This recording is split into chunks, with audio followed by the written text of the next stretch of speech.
देखो हमसे न टकराना। ठाकुर, तुम्हारी इज्जत को इज्जत के साथ ले जा रहा हूँ। मैंने तेरे लिए दुनिया छोड़ी, अब इतने घुंघरू चढ़े हैं मेरी पायल में। तो कुछ भूल गया था गंगा, अब सब कुछ याद आ रहा है।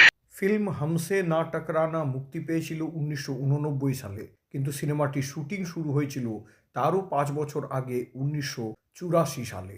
এই সিনেমাটিতেই বলিউডের 3 অ্যাকশন শাহেনশাহ মিঠুন চক্রবর্তী, ধর্মেন্দ্র এবং শত্রুঘ্ন সিনহা প্রথমবারের জন্য একসাথে বড় পর্দায় স্ক্রিন শেয়ার করেছিলেন। অ্যানাউন্সমেন্টের সময় এই সিনেমাটির নাম ছিল ঈশ্বর, পরে সেটা বদলে দিয়ে করা হয় হাত্যারা। একসময় কুরবান টাইটেল দিয়েও এই ছবিটি রিলিজ করার কথা ভাবা হয়েছিল।